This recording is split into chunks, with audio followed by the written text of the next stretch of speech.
আজকে আমি আপনাদের সঙ্গে প্রোটিন স্যালাড রেসিপি শেয়ার করব। এর জন্য এখানে আমি ছোলা আর সবুজ মুগ অঙ্কুরিত করে নিয়েছি। আর লাগছে গাজর কুচি, শসা কুচি, আদা কুচি, পেঁয়াজ কুচি, টমেটো কুচি, ধনিয়া পাতা কুচি, কাঁচামরিচ কুচি, রসুন কুচি, লেবুর রস, আর লাগছে চীনাবাদাম, যেগুলো আমি সারা রাত ভিজিয়ে রেখেছিলাম। এখানে আমি একটা পাত্র নিয়ে নিয়েছি। তো এখন আমি ছোলা সবুজ মুগটা দিয়ে দেব, চীনাবাদামগুলো দিয়ে দেব,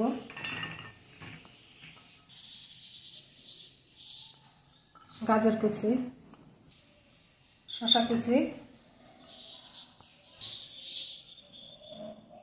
টমেটো কুচি, পেঁয়াজ কুচি, আদা কুচি, রসুন কুচি, কাঁচামরিচ কুচি, ধনিয়া পাতা কুচি, লেবুর রস, স্বাদ মতো লবণ। এখন গোলমরিচ গুঁড়ো করে দিয়ে দেব।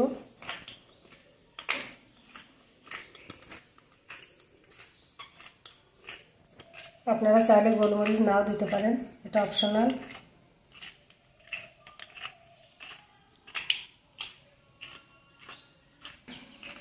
আপনারা চাইলে এখানে একটা বা দুটো সিদ্ধ ডিম অ্যাড করতে পারেন, তো আমি সিদ্ধ ডিম ছাড়াই আজকে এটা করছি।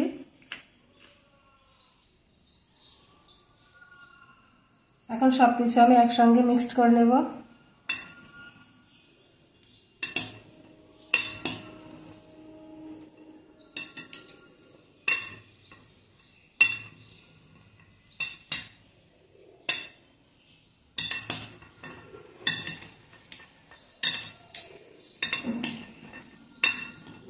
এখানে চাইলে কিছুটা অলিভ অয়েল দেওয়া যায়।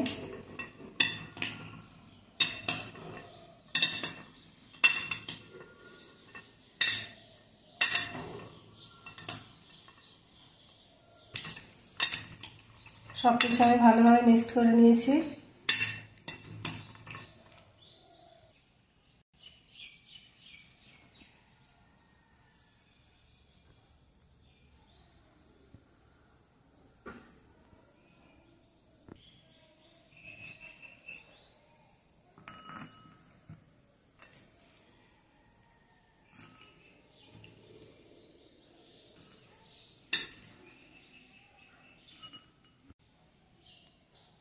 এখন রেডি হয়ে গেল মিক্সড প্রোটিন স্যালাড। ভিডিওটি ভালো লাগলে একটি লাইক দিবেন, কমেন্টে জানাবেন কেমন হয়েছে। আর এরকম নিত্য নতুন ভিডিও পেতে আমার চ্যানেলটি সাবস্ক্রাইব করে পাশে থাকবেন।